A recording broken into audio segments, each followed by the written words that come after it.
प्रिय साथियों, मैं हूं आपका आशीष। आज का जो विषय है वह बहुत गंभीर है। हमको इस बात का अनुमान है कि हो सकता है बहुत लोगों को पता नहीं हो, या हो सकता है कि कल जो चर्चा चारों तरफ हो रहा है कि अतुल नाम का एक छात्र जो आईआईटी जैसे कठिन प्रतियोगिता परीक्षा को पास करता है, धनबाद जैसे विश्वविख्यात आईआईटी कॉलेज में जिसका नामांकन के लिए चुनाव हो जाता है, वह लड़का आरटीई राइट टू शिक्षा जैसे कानून के होते हुए भी उसमें पैसे के अभाव में नाम नहीं लिखा पाता है। यहाँ ध्यान देने की बात यह है कि वह महादलित समूह से है, जिसको लेकर के, जिसके आरक्षण को लेकर के चारों तरफ हाय तौबा मचा रहता है। हालांकि अभी जो विषय है उसका संबंध अर्थ से है, आर्थिक उस स्थिति से है उसकी, इसलिए इसको जातीय विषय नहीं बना करके राष्ट्र के हालात के साथ इसको जोड़ना चाहिए कि हम गरीब प्रतिभा के साथ कैसे न्याय कर सकते हैं। आज चारों तरफ शिक्षा लोन है, कई तरह की सरकार की योजनाएं हैं, लेकिन इतनी सारी योजना के बावजूद भी यह लड़का SC ST आयोग गया, मद्रास हाई कोर्ट गया, फिर दिल्ली सुप्रीम कोर्ट से उसको न्याय मिला। सुप्रीम कोर्ट ने कहा कि एक अतिरिक्त सीट बना करके इस छात्र को एडमिशन दिया जाए। और हम सब जानते हैं कि अगर वह लड़का आईआईटी नहीं किया होता तो शायद ही किसी का नज़र उस पर जाता और उसको इस स्तर का सहयोग मिलता कि वह SC ST आयोग चला जाए, वह मद्रास हाई कोर्ट चला जाए और सुप्रीम कोर्ट चला जाए। अब हमको समझना यह है कि हमारा जो शिक्षा नीति है, जब वही हमारी प्रतिभा को सपोर्ट नहीं कर पा रहा है, तो फिर हम विश्व गुरु बनने का सपना कैसे देख रहे हैं। दुनिया के कई विकसित देश हैं जो शिक्षा और स्वास्थ्य को बिल्कुल मुफ्त किए हुए हैं। अभी कुछ दिन पहले मैं मलेशिया गया था। मलेशिया जाने से यह पता चला कि वहाँ के लोगों को शिक्षा और स्वास्थ्य को लेकर के कोई चिंता ही नहीं है, और हमारे यहाँ जो 90% चिंता है, टेंशन है लोगों का, रोज का जो घर में चिक का विषय है, वह या तो शिक्षा है या स्वास्थ्य है।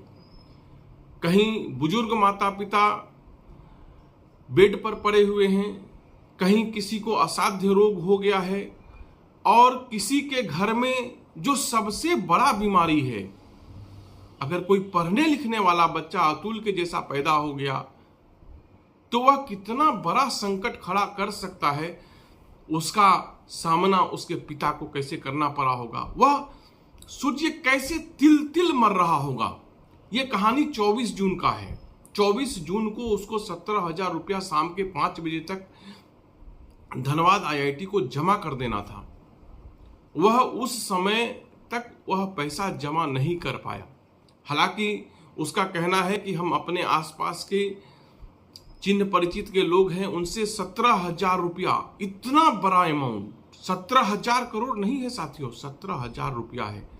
वह आसपास के लोगों से मांग कर छांग कर इतना जमा कर लेता है। आप सोचिए कि अगर वह क्या आईआईटी का छात्र आईआईटी जैसे कंपटीशन को अगर नहीं निकाला होता तो क्या कोई दूसरे साधारण कॉलेज में शिक्षा लेने के लिए गांव के लोग उसको इतना मदद करते? कभी नहीं करते। और मैं इस लड़के के भविष्य को लेकर के बहुत उत्सुक हूं, उसके लिए मैं बहुत शुभकामना देता हूं, और साथ ही वह इस मुद्दे को देश के पटल पर ले आया, बहस के पटल पर ले आया कि आखिर जो हमारा जो शिक्षा लोन है वो किसके लिए है। जब हम ऐसे बच्चों को एडमिशन में मदद नहीं कर पाते हैं तो हम जो विश्व गुरु बनने का सपना देख रहे हैं वह किसके दम पर देख रहे हैं। यह सब जो प्रमुख सवाल है वह हमको लगता है कि इस अतुल के बहाने उस पर विचार करने की जरूरत है। साथियों, हमारे यहां जो शिक्षा लोन है, हालांकि बोला जाता है कि 4 लाख तक बिना किसी कोलेटरल का लोन देने का प्रावधान है। मैंने कई छात्रों के लिए इसके लिए प्रयास किया है। बैंक दौरा है, लेकिन बिना कोलेटरल का बैंक 1 रुपया नहीं देती है। नियम आप जो बना लीजिए, कानून किताबों तक सीमित हो गया है, अधिकार किताबों तक सीमित हो गया है। बैंक बहुत माकूल सवाल करता है कि आशीष जी, आज के दौर में जब नौकरी की कोई संभावना नहीं है, वो ये नहीं कह रहा कि 80% है, 20% है, 30% है, वो कह रहा है कि नौकरी की कोई संभावना नहीं है, ऐसे में क्या बैंक इस पैसे को बहा दे? बैंक क्या घाटे में चला जाए? कई बार लगता है कि बैंक का यह सवाल बड़ा मौजू है, बहुत व्यवहारिक है, प्रैक्टिकल है। तो जब ये प्रैक्टिकल सवाल है, अगर बैंक जैसी संस्थाओं को हम नहीं डुबाना चाहते हैं, सरकार कहती है कि हम उसका गारंटर बनना चाहते हैं, तो फिर बैंक क्यों नहीं देती है लोन? यह बात आज के तारीख में सरकार को बैंकों से पूछना चाहिए था कि यह बच्चा को आईआईटी में एडमिशन के लिए लोन नहीं मिला, क्यों नहीं मिला? मुझे नहीं लगता कि यह लड़का जो इतने दूर तक दौड़ सकता है, वह लोन के लिए बैंक के पास नहीं गया होगा। हालांकि अतुल से अगर बात करने का मौका मिलता है तो मैं इस विषय पर जरूर पूछूंगा कि उसके दिमाग में लोन लेकर के आईआईटी में एडमिशन कराने का विकल्प क्यों नहीं सूझा।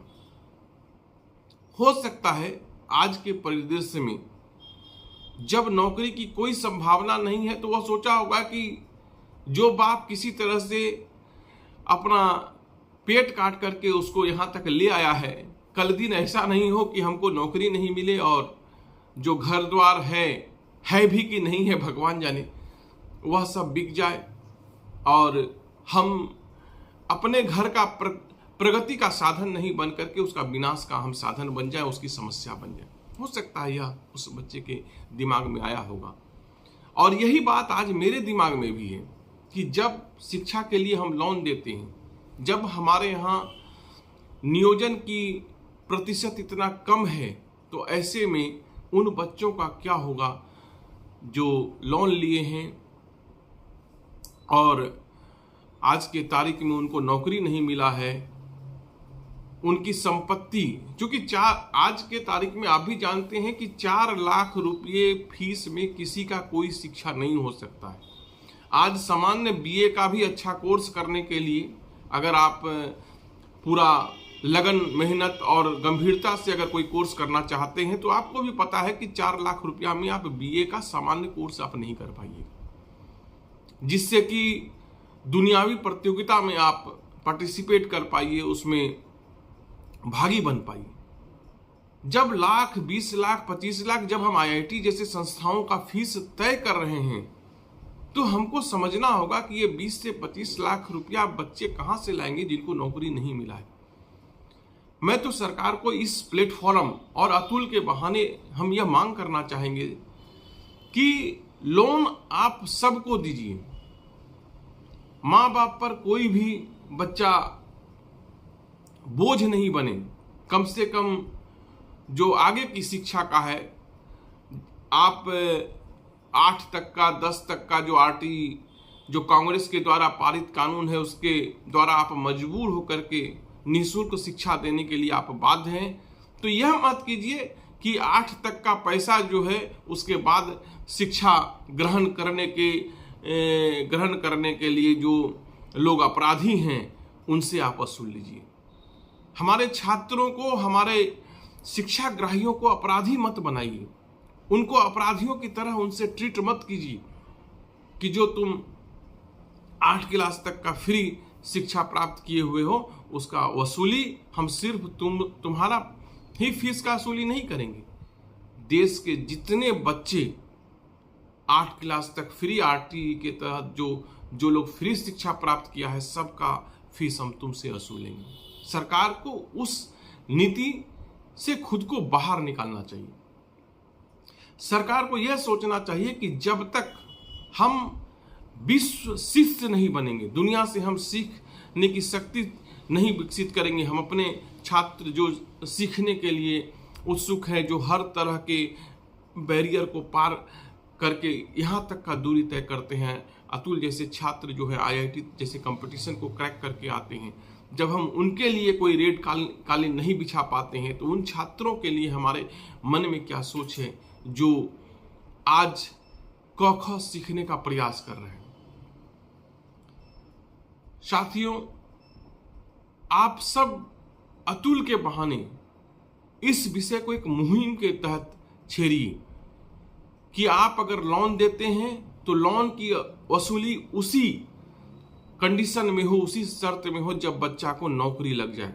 अगर बच्चे को नौकरी नहीं लगता है तो उस लोन को माफ माना जाए। सरकार अपनी गारंटी, जो ऋण गारंटी योजना है, उसके तहत उसको पूर्ति करे। ऐसा नहीं कि 4 लाख तक का लोन तो हम बिना कोलेट्रल का दे रहे हैं, उसके बाद का लोन के लिए आपको कोलेट्रल देना पड़ेगा, और जो कोलेट्रल जमा किया गया है, जो उसके लिए सुरक्षा राशि जमा किया गया है, उसको बेच करके बैंक उस पैसे की वसूली कर ले। इससे तो शिक्षा के नाम पर हम पूरे घर को तबाह कर देंगे।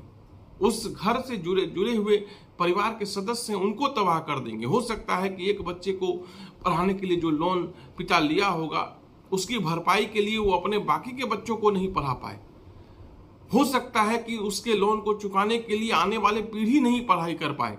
अगर कोई समाज, कोई देश अपने नागरिकों को शिक्षा नहीं दे पाता है तो उसे यह कहने या सोचने का भी अधिकार नहीं है कि वो विश्व गुरु बन सकता है, क्योंकि जो व्यक्ति सीखेगा नहीं वह दुनिया को सिखा भी नहीं सकता है।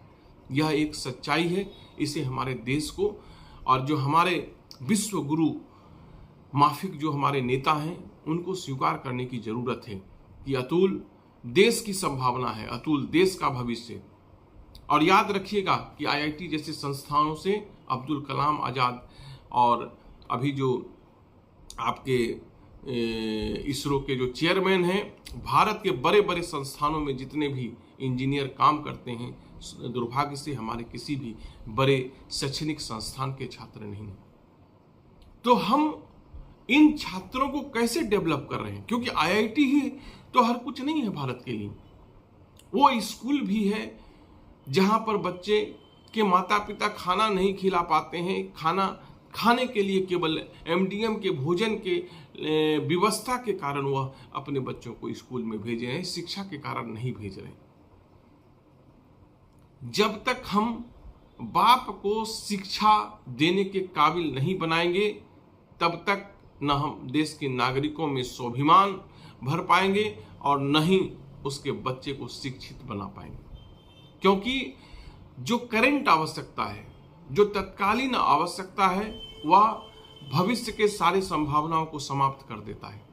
हमारी सरकार से आग्रह है इस वीडियो के माध्यम से, अतुल के बहाने हर अतुल को सीजेआई नहीं मिलता है, हर अतुल को एससी एसटी और हाईकोर्ट जाने का अवसर नहीं मिलता है। ऐसे भी अतुल है जो सोच ही नहीं पाता है पैसे के अभाव में। ऐसे भी अतुल के बाप हैं, अतुल जैसे लोगों के बाप हैं जो पैसे के अभाव में अपने बच्चे को स्कूल नहीं भेज पाते हैं।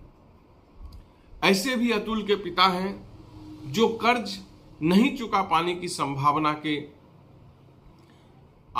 डर से वह कर्ज लेकर के अपने बच्चों को पढ़ा नहीं पाते हैं। और मुझे लगता है कि उस देश को शिक्षा कर्ज वसूलने का अधिकार नहीं है जो अपने बच्चे को पढ़ा करके उस को नौकरी दे करके तब उसकी डिमांड नहीं करता है कि हाँ आप चुका हूं। मैं तो कहता हूं कि सरकार 10 वर्ष के बाद जितनी भी शिक्षाएं हैं उसका एक फीस तय करे, कहे कि यह देश का लोन है तुम्हारे ऊपर में, और जिस दिन तुम नौकरी करोगे उस दिन इंस्टॉलमेंट वाइज तुम इसको चुका देना। यह सब लोग स्वीकार करेगा, सब लोग सहर्ष इसको स्वागत करेगा कि हाँ चलिए ठीक है, 30 लाख ले लो, 40 लाख ले लो, 50 लाख ले लो, कोई दिक्कत नहीं। क्योंकि यह हमको तब चुकाना है, इस कर्जा को हमको तब चुकाना है जब हमारी कमाई शुरू हो जाएगी, जब हमारी कमाई उस स्तर की चली जाएगी। बिना कमाई के छात्र को लोन दे करके उसको डिग्री दिला करके फिर उसके घर बार को बिचवा देने की जो कल्पना है, यह पूंजीवाद का सबसे विभत्स और भयानक स्वरूप है। यह शिक्षा को ही नहीं, आपके देश के भविष्य को भी समाप्त कर देगा। हो सकता है जो शिक्षा के अदानी अंबानी हैं उनको इससे कुछ लाभ मिल जाए, लेकिन देश खत्म हो जाएगा। और एक बात याद रखिएगा कि दुनिया का कोई भी विकसित देश, चाहे आज अमेरिका ले लीजिए, चाहे जर्मनी ले लीजिए, चाहे फ्रांस ले लीजिए, अपने शिक्षाविदों की ताकत पर है। आज अगर दुनिया का सबसे बड़ा अमीर आदमी एलन मस्क है तो उसका कारण उसका शिक्षा है, उसका कोई पारिवारिक बैकग्राउंड नहीं है। जुकरबर्ग अगर आप दुनिया के सबसे बड़े अमीरों में है तो वह उसका बैकग्राउंड उसका शिक्षा का है, न कि उसके पिता कोई टाटा अंबानी या अदानी थे। इसीलिए मैं कहता हूँ कि रिसर्च की ओर, खोज की ओर देश लौटे, खोज के शर्तों से कंप्रोमाइज नहीं करे, नहीं तो आने वाले समय में आपके बच्चों को त्रिशूल थमाया जाएगा, कलम नहीं। एक बहुत जागरूक मित्र ने कहा कि मां दुर्गा के हथियारों को देखो, उसके हाथ में एटम बम है। भगवान राम जब समुद्र को सुखाने की बात कर रहे थे तो वह कोई परमाणु शक्ति छोड़ने की बात कर रहे थे। साथियों, हो सकता है भगवान राम के पास में एटम बम हो, माँ दुर्गा के हाथ में एटम बम हो, लेकिन उसके बच्चों के हाथ में एटम बम क्यों नहीं है? यह सवाल मौजूद है और इसी सवाल का समाधान हम लोगों को ढूंढना है। अपने आसपास के जीवनचर्या, अपने रहन सहन और राजनीति, देश के नियम कानून कायदा पर विचार करके कि क्या हम अतुल जैसे बच्चों को आगे बढ़ा सकते हैं, क्या हम अतुल जैसे बच्चों का संरक्षण कर सकते हैं। अगर हम कर सकते हैं तो विश्व गुरु हम जरूर बनेंगे, अगर हम नहीं कर सकते हैं तो हमारा भविष्य नालंदा के खंडरों के रूप में जाना जाएगा, जब हम दुनिया को कहेंगे कि माँ दुर्गा के हाथ में एटम बम तो है लेकिन उसके बच्चों के हाथ में कुछ भी नहीं है, भीख का कटोरा है। इतना ही कह करके आज का मैं वीडियो को यहीं समाप्त करता हूं। आप सबसे आग्रह है, निवेदन है कि हमारे इस चैनल को अधिक से अधिक लोगों तक पहुंचाएं, वीडियो को शेयर करें, सब्सक्राइब करें, लाइक करें, और अगर कोई बात इसमें भूल चूक से गलती से मैंने अन्यथा बोल दिया हो तो उसकी ओर जरूर मेरा ध्यान आकर्षण करें, ताकि मैं आगे उसे सुधार कर सकूं। जरूरत पड़े तो मैं इस वीडियो को भी फिर से सुधार करके इसको अपलोड करूं। जय हिंद, जय भारत।